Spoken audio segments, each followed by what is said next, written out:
Hello, welcome to epic universal academy. मेरा नाम है सूर्य यादव और इस वीडियो में हम पढ़ेंगे 10th क्लास के साइंस का चैप्टर फर्स्ट का पार्ट नंबर 3। ठीक है, जैसे कि हम इसके 2 पार्ट पढ़ चुके हैं और अगर जिसने ये दोनों पार्ट अभी तक नहीं पढ़े तो पहले जाके वो दोनों पार्ट पढ़े, जब जाके ये आप कंटिन्यू करोगे तो आपको ये चैप्टर अच्छे से समझ आने वाला है। ठीक है, तो मैंने आपको बताया था इस चैप्टर में हम पढ़ेंगे रिएक्शंस के बारे में पढ़ेंगे और मैंने आपको उस टाइम पे 6 टाइप की जो रिएक्शंस को डिवाइड कर दिया था 6 टाइप में। ठीक है, उन 6 को मैं रिवाइज नहीं करा, आप पीछे वीडियो में जाके देख सकते हो कौन सी 6 थी वो रिएक्शंस। ठीक है, तो जैसे कि हमने देखा था संयोजन जो होता है कॉम्बिनेशन रिएक्शन होती है, उसको हमने अच्छे से पूरा पढ़ लिया था। ठीक है, बात कर रहे थे हम वियोजन अभिक्रिया की, मतलब डिकम्पोजिशन रिएक्शन। ठीक है, उसके 3 टाइप थे। कितने टाइप थे? 3 टाइप थे। उन 3 में से हम एक टाइप को अच्छे से पढ़ चुके थे। ठीक है, अब हमें बाकी के यहाँ पर 2 टाइप पढ़ने हैं। ठीक है, एक तो कौन सा देखते हैं भाई, स्टार्ट करते हैं। ठीक है, तो जैसे कि हमें पढ़ना था प्रकाशीय वियोजन के बारे में। किसके बारे में? प्रकाशीय वियोजन, मतलब फोटो डिकम्पोजिशन के बारे में हमें इसमें पढ़ना था।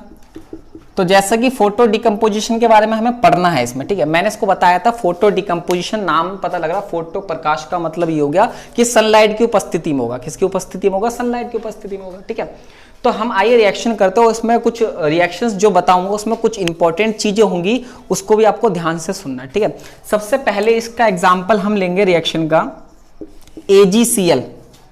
AgCl इस रिएक्शन को आपने पहले भी बैलेंस किया। ठीक है, मैंने कहा था ना जो रिएक्शंस में आपको पहले बैलेंसिंग में दी थी वो आगे यूज होने वाली है। ठीक है, तो AgCl जो है कि सिल्वर क्लोराइड है। क्या है? Silver chloride.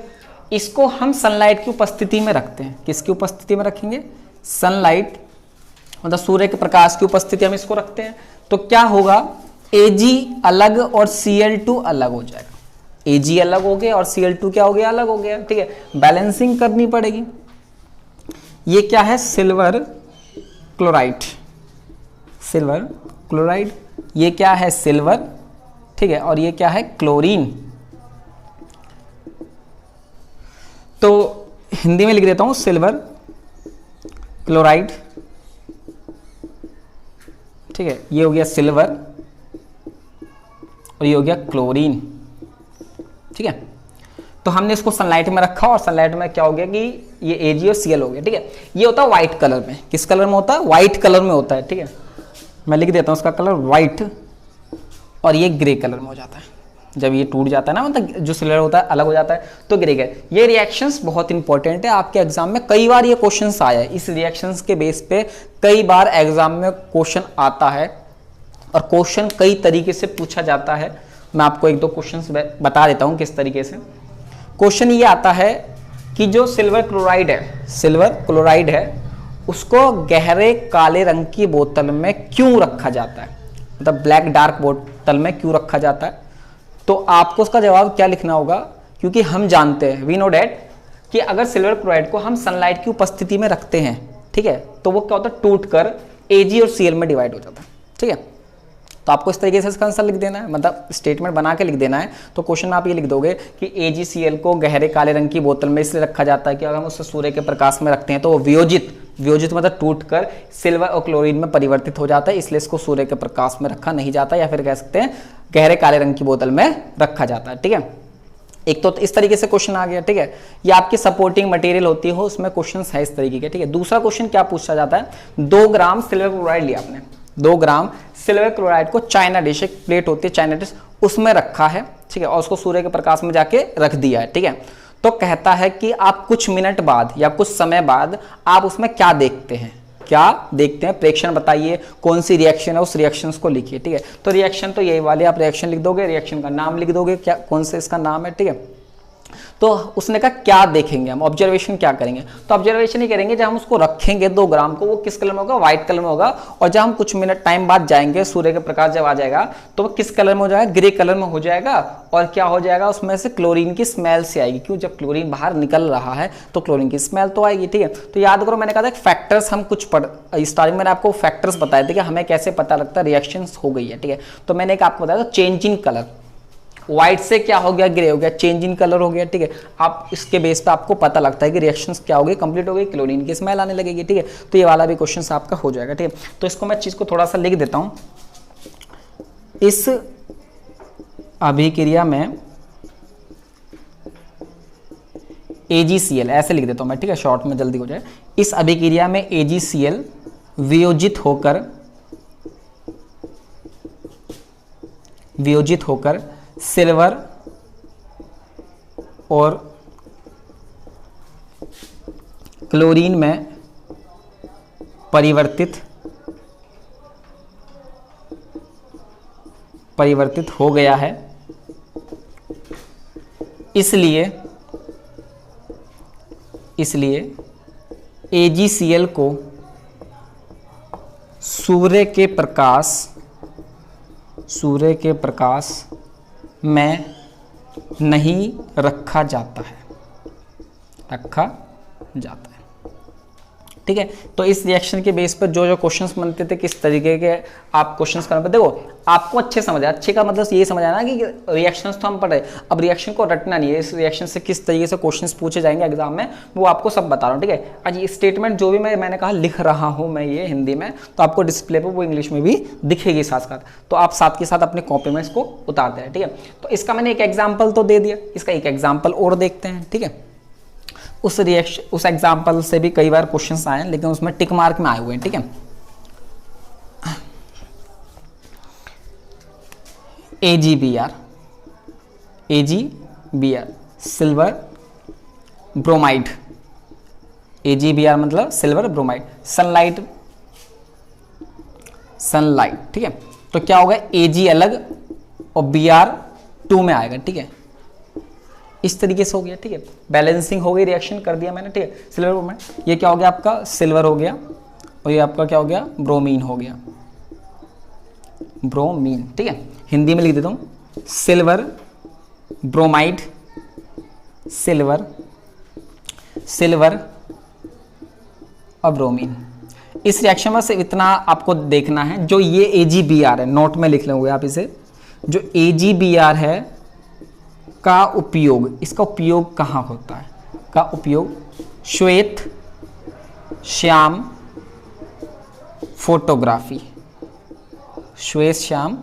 फोटोग्राफी में किया जाता है।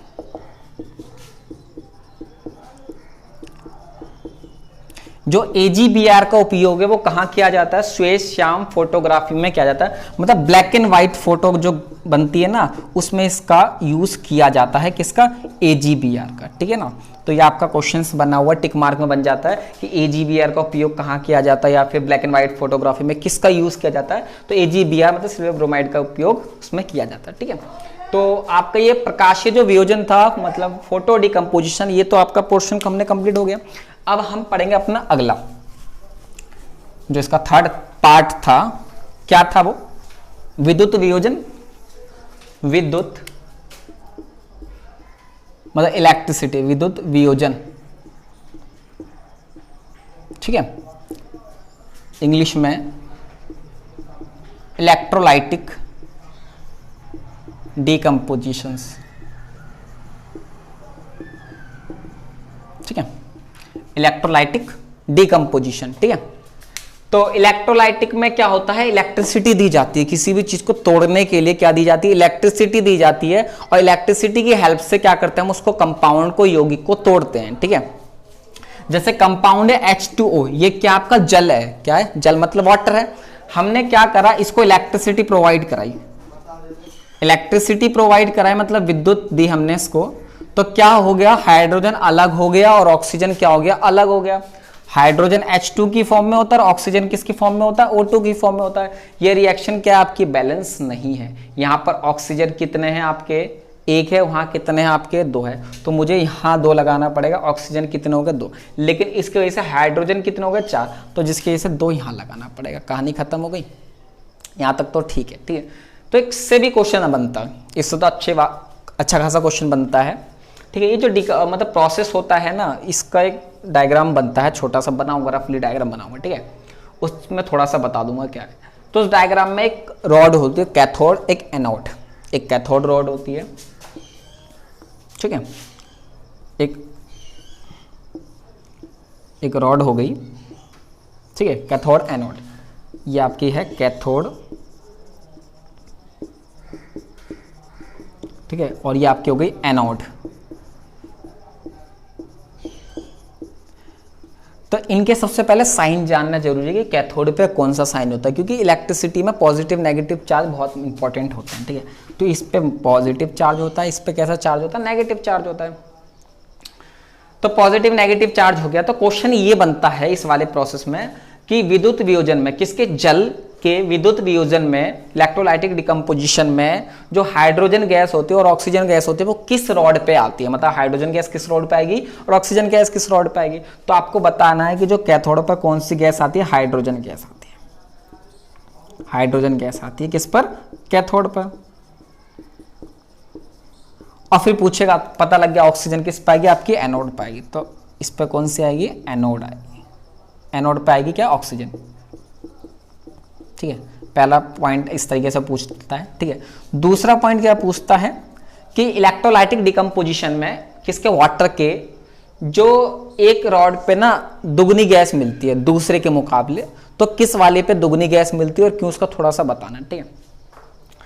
तो मैं बताता हूं, जो कैथोड होता है उस पर दोगुनी गैस मिलती है, मतलब डबल अमाउंट में गैस मिलती है। क्यों मिलती है, ठीक है, मतलब एनोड के मुकाबले इस वाले पर क्या होती है, दुगनी गैस मिलती है।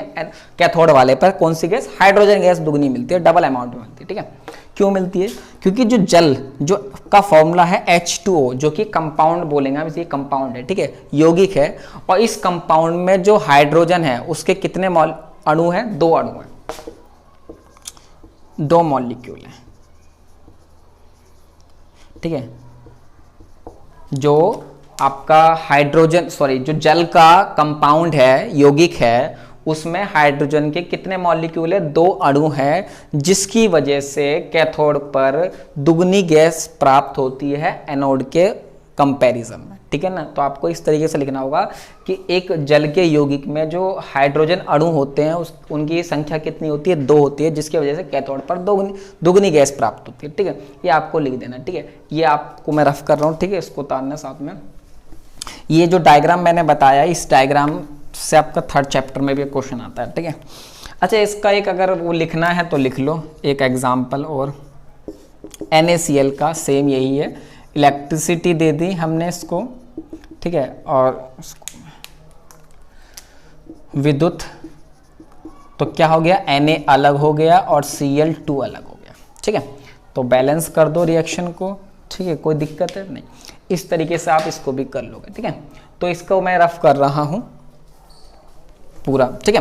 तो हमारा जो डिकम्पोजिशन था रिएक्शन का, वो तीनों पार्ट इसके क्या हो गए, अच्छे तरीके से कंप्लीट हो चुके हैं, ठीक है। तो अब हमें कौन से के बारे में पढ़ना है, 3rd जो रिएक्शन थी, क्या नाम था उसका, विस्थापन अभिक्रिया। विस्थापन अभिक्रिया को बोलेंगे डिस्प्लेसमेंट रिएक्शन, डिस्प्लेसमेंट रिएक्शन। तो डिस्प्लेसमेंट रिएक्शन में क्या बोलता है, इस अभिक्रिया, जो इस रिएक्शन में क्या होता है, एक कंपाउंड की रिएक्शन, एक कंपाउंड, एक यौगिक की रिएक्शन एक एलिमेंट से कराई जाती है, ठीक है। किससे कराई जाती है, एलिमेंट से कराई जाती है। अगर वो एलिमेंट, अगर वो तत्व, उस कंपाउंड में एक एलिमेंट होता है, उसमें भी कंपाउंड में क्या होता है, एक एलिमेंट होता है, तत्व होता है। अगर जो हम अदर एलिमेंट से करा रहे हैं, अगर वो ज़्यादा रिएक्टिव होगा, अदर वाला जो एक एलिमेंट से करा रहा, अगर वो ज़्यादा रिएक्टिव होगा, तो वो उस वाले कंपाउंड के एलिमेंट को क्या कर देगा, डिस्प्लेस कर देगा, अगर ये ज़्यादा रिएक्टिव है, ठीक है। तो उस टाइम पे क्या हो जाएगा, रिएक्शन हो जाएगी। अभी आपको अगर नहीं समझ आया तो मैं लिख के बताऊंगा थोड़ा सा कि किस तरीके से डिस्प्लेस होता है। इस अभिक्रिया में, इस अभिक्रिया में अधिक अभिक्रियाशील, अधिक अभिक्रियाशील तत्व दूसरे यौगिक के तत्व को विस्थापित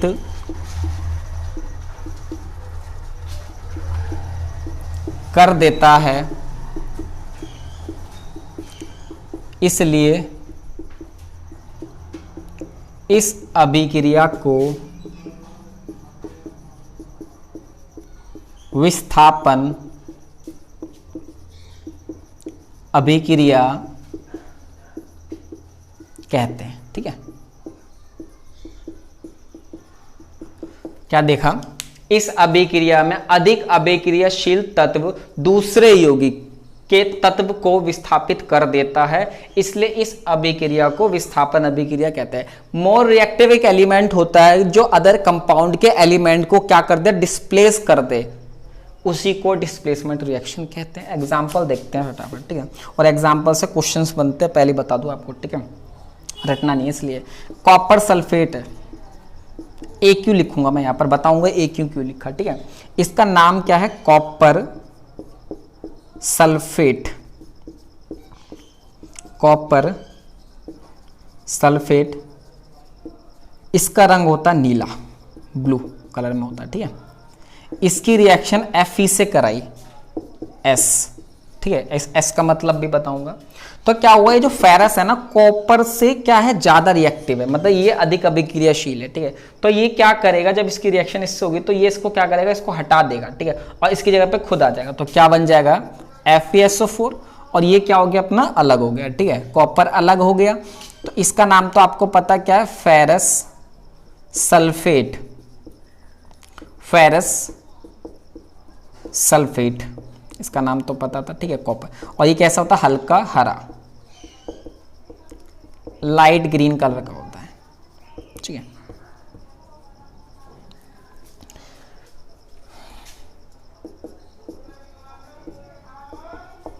ठीक है, AQ का मतलब है एक्वस, AQ का मतलब है एक्वस, हिंदी में बोलेंगे इसे जलीय, और S का मतलब है सॉलिड, मतलब ठोस।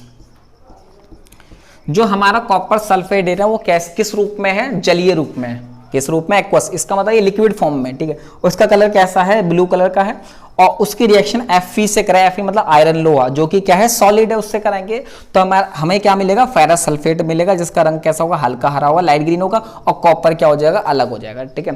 तो इस रिएक्शन से क्वेश्चन बनता है, ठीक है। किस तरह क्वेश्चन बनेगा, वो कहता है कि कॉपर सल्फेट विलयन में, कॉपर सल्फेट के विलयन में एक कील डुबाई जाती है, कील, ठीक है, क्या डुबाई जाती है, कील डुबाई जाती है, जो कि फेरस लोहा है। तो उसके बाद कहता है कि उसमें आप क्या चेंजेस देखेंगे, क्या होगा अगर मैं किसी कॉपर सल्फेट में लोहे की कील डुबाऊंगा तो क्या होगा। तो आप लिख दोगे वहां पर कि जो लोहा है, जो मतलब फेरस है लोहा, ठीक है, वो क्या करेगा, कॉपर सल्फेट के कॉपर को क्या कर देगा, विस्थापित हो जाएगा, फिर क्या बनेगा, FeSO4 बनेगा, कॉपर क्या हो जाएगा, आपका अलग हो जाएगा। तो जब रिएक्शंस होगी तो उसके आपके पास क्या होगा, ये होगा, ठीक है, कैसे रंग में होगा, नीले रंग में होगा। आपने लोहे की कील डुबो दी, कुछ टाइम बाद देखोगे उसका रंग कैसा हो गया, ऐसा हो गया, ठीक है। तो पता लग जाएगा ना रिएक्शन हो गई। मैंने कहा था चेंज इन कलर, क्या हो गया, चेंज इन कलर से आपको क्या पता लगा, रिएक्शंस हो गई। इस तरीके का क्वेश्चन आता है, ठीक है। तो आपको लिख देना है उस टाइम पे कि ये रिएक्शन किस पे आधारित है, इस पे आधारित है, कौन सी रिएक्शन पे, विस्थापन अभिक्रिया पे रिएक्शन आधारित है, कौन सी वाली, मतलब उसमें कुछ लोहे का पाउडर डाल देता है, कभी कभी लोहे की कील डाल देता है, किसी भी तरीके से क्वेश्चन पूछा आप कर दोगे, ठीक है। इसका एक एग्जाम्पल और बताता हूँ, ठीक है। Copper chloride, copper chloride, PB lead, ठीक है, बनेगा PbCl2, ठीक है, और क्या बचा, कॉपर अलग, ठीक है। इस तरीके से हो गया। तो क्या नाम है इसका, कॉपर क्लोराइड, कॉपर क्लोराइड, ये क्या है, लेड, क्या है, लेड। तो इसका नाम क्या, लेड क्लोराइड,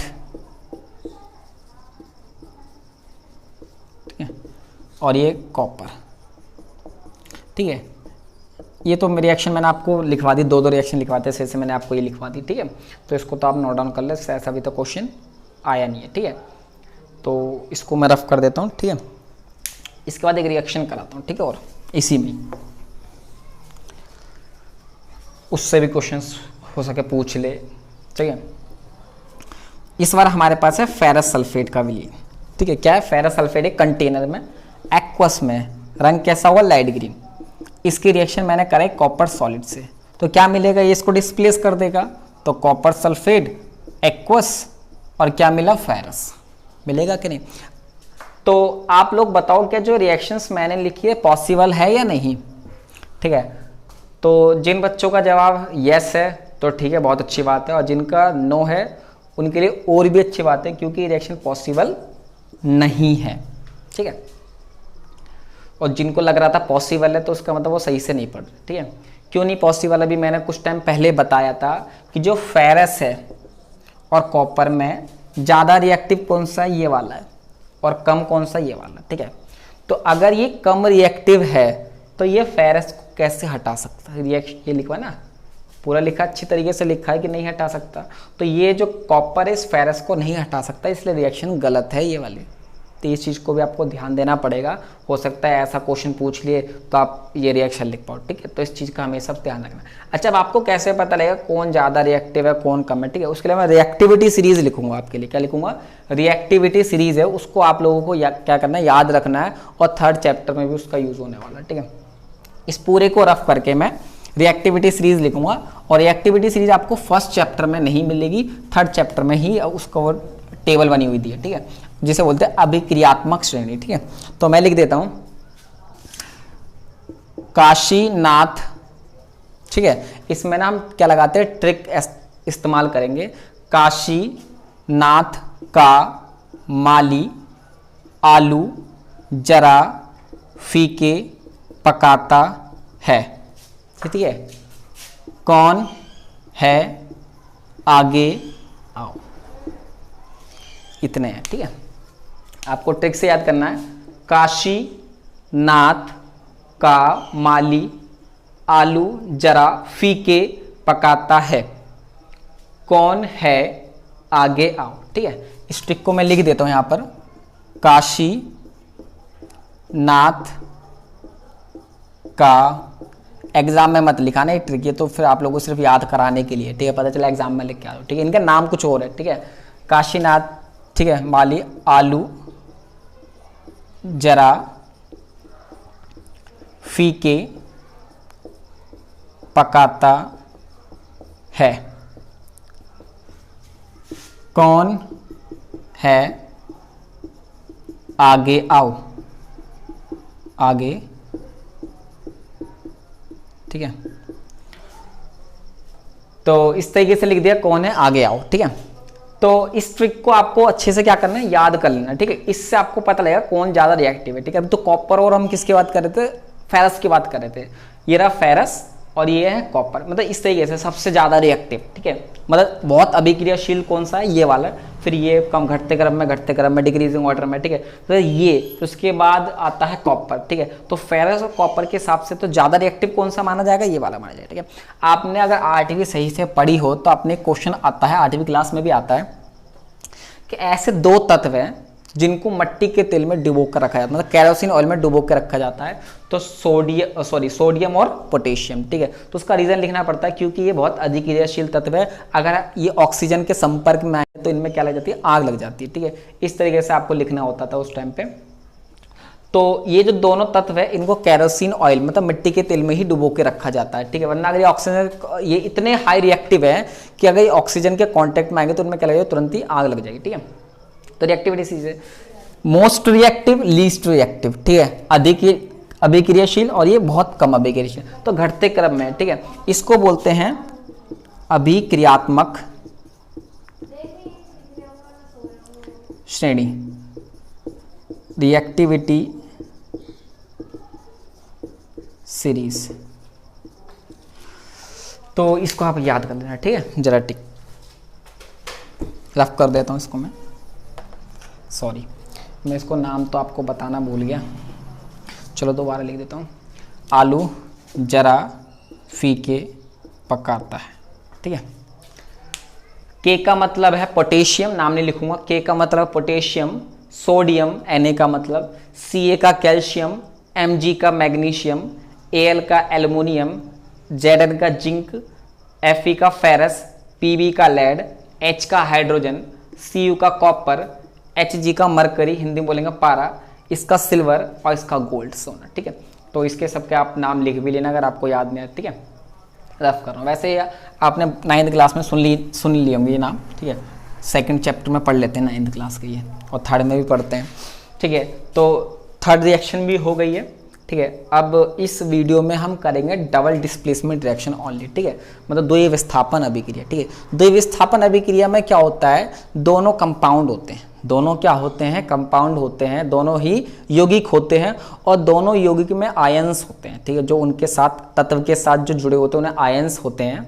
वो आयंस क्या होते हैं, डिस्प्लेस होते हैं, मतलब ये वाला उधर जाएगा, उधर वाला इधर जाएगा, मतलब आदान प्रदान होता है दोनों किसका, आयंस का, ठीक है। उसी को बोलते हैं द्विविस्थापन अभिक्रिया, double displacement reaction.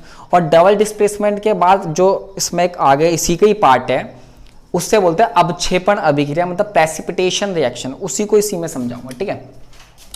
Fourth part, double displacement reaction, जिसे बोलेंगे द्विविस्थापन अभिक्रिया, ठीक है। जिस ऐसे, ठीक है, इस अभिक्रिया में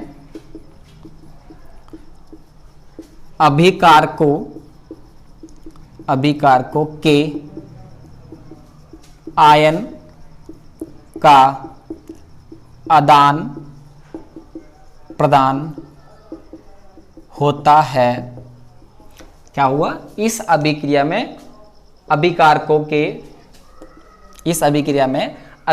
के आयन का आदान प्रदान होता है। इसलिए इस अभिक्रिया को द्विविस्थापन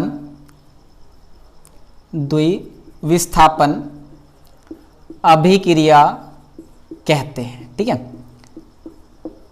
तो आयंस का क्या हो रहा है, रिएक्टेंट्स में जो रिएक्टेंट होंगे किसी रिएक्शन में, अगर जो रिएक्टेंट्स होते हैं उसमें उनके जो आयंस का अगर आदान प्रदान हो, ठीक है, तो उस रिएक्शन को डबल डिस्प्लेसमेंट बोलेंगे, ठीक है। इसका एक एग्जांपल देखते हैं और उसी एग्जांपल के बेस पे एक नई रिएक्शन बन जाएगी हमारी, ठीक है।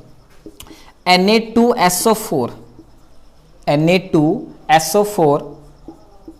और BaCl2, ठीक है, BaCl2, मतलब इन दोनों की रिएक्शन कराते हैं। एक Na2SO4 है और एक BaCl2, इन दोनों की हम क्या कराते हैं, रिएक्शन कराते हैं। तो जो Cl होगा वो इसके साथ आ जाएगा, किसके साथ आ जाएगा, आपका Na के साथ आ जाएगा, तो बनेगा NaCl, ठीक है। इसके साथ 2 था, इसके साथ 2 था, इसलिए 2 से 2 कैंसिल हो गया और NaCl आ गया, ठीक है। और ये वाला इसके साथ जाएगा तो ये आएगा BaSO4। सबके नाम बता देता हूं मैं, सोडियम सल्फेट,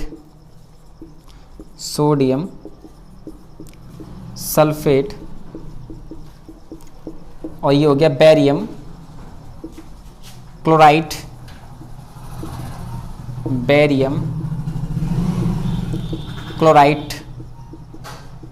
तो ये हो गया सोडियम क्लोराइड,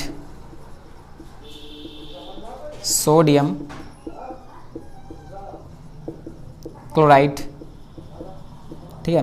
और ये हो गया बेरियम सल्फेट,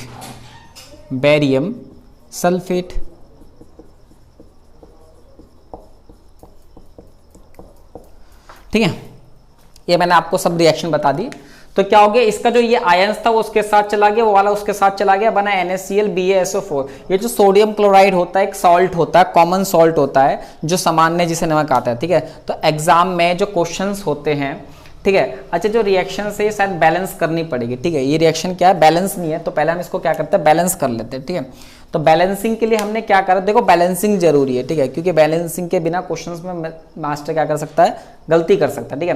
तो Na जो यहाँ पर Na है, यहाँ पर कितने हैं, 2 हैं, ठीक है। तो हमने यहाँ पर क्या लगा दिया, 2 हो गए, जिससे ये 2 हो गए। यहाँ पर Cl कितने, यहाँ पर 2 हो गए, तो यहाँ भी Cl 2 है, BaSO4, ठीक है। अब बस हमें इसमें क्या लगाना पड़ेगा, Cl2 लगाना पड़ेगा। तो मैं क्या बता रहा था कि जो NaCl एक कॉमन सॉल्ट होता है, ठीक है। एग्जाम में क्वेश्चंस ये पूछ सकता है, मान लो अगर टिक मार्क सिंपल सा बनाना चाहे तो एक कॉमन सॉल्ट का फॉर्मूला क्या है, केमिकल फॉर्मूला, ठीक है। जो सामान्य नमक है उसका रासायनिक सूत्र क्या है, तो आप क्या बताओगे, NaCl बताओगे, ठीक है। अच्छा, इस रिएक्शन से बाकी और कुछ नहीं है, आपको एग्जाम्पल बस इसका याद रखना है। बात थी इसकी बेरियम सल्फेट की। जो बेरियम सल्फेट इस रिएक्शन में मिलेगा वो व्हाइट कलर का होगा। किस कलर का होगा, व्हाइट कलर का होगा, ठीक है। तो व्हाइट कलर का ये जो पदार्थ है मतलब सब्सटेंस है, अगर आप इसे पानी में घोलोगे तो पानी में पूरी तरीके से नहीं घुलेगा, और जो चीज़ पानी में पूरी तरीके से नहीं घुलती हम उसको इंग्लिश में बोल देते हैं इनसॉल्यूबल, मतलब हिंदी में अम्लीय। क्या बोल देते हैं? अम्लीय। और इसे वैसे स्टेप में जो हम साइंस में पढ़ रहे हैं तो इस साइंस में बोला गया है इस चीज़ को अवक्षेप। क्या बोला गया है? अवक्षेप, द प्रेसिपिटेट। क्या बोला गया है? प्रेसिपिटेट बोला गया है। जो चीज पानी में क्या है? इनसॉल्यूबल है, ठीक है, उसको हम क्या बोलते हैं? अवक्षेप बोलते हैं, प्रेसिपिटेट बोलते हैं, ठीक है। अच्छा चलो ये तो छोड़ो, ये तो बेरियम सल्फेट आपको नहीं पता कहाँ मिलेगा क्या होगा, ठीक है, लेकिन एक प्रेसिपिटेट का नाम मैं आपको और बताता हूँ, वो भी एक प्रेसिपिटेट है, ठीक है, CaCO3। यह है कैल्शियम कार्बोनेट। इसका यूज चौक और मार्बल बनाने में किया जाता है। इसका यूज किस में किया जाता है? मार्बल। आप चौक लेना और चौक को जितना मर्जी पीस लेना अच्छी तरीके से, पानी में घोलना, जितने 1 घंटे तक घोलना है, ठीक है। ये पानी में नहीं घुल सकती पूरी तरीके से, नहीं तो ट्राई करके देख लेना, ठीक है। तो ये भी क्या होता है? अवक्षेप होता है। इसका भी एक एग्जांपल दूंगा। तो फिलहाल ना मैं ज़्यादा नहीं अब करा रहा, वीडियो लॉन्ग हो गई है। डबल डिस्प्लेसमेंट रिएक्शन को मैं यहीं कंप्लीट करूंगा, ठीक है। तो एक बार थोड़ा सा और बता दूं, जिस अभिक्रिया में, जिस रिएक्शन में एक व्हाइट कलर का प्रेसिपिटेट मिलता है, अवक्षेप मिलता है, उस रिएक्शन को अवक्षेपण अभिक्रिया मतलब प्रेसिपिटेशन रिएक्शन कहा जाता है। उसकी डेफिनेशन, उसको थोड़ा सा और अच्छे से एक्सप्लेन मैं आपको नेक्स्ट वीडियो में करूंगा, जो कि पार्ट क्या होगा? 4th होगा। फिलहाल इस वीडियो के लिए थैंक यू सो मच।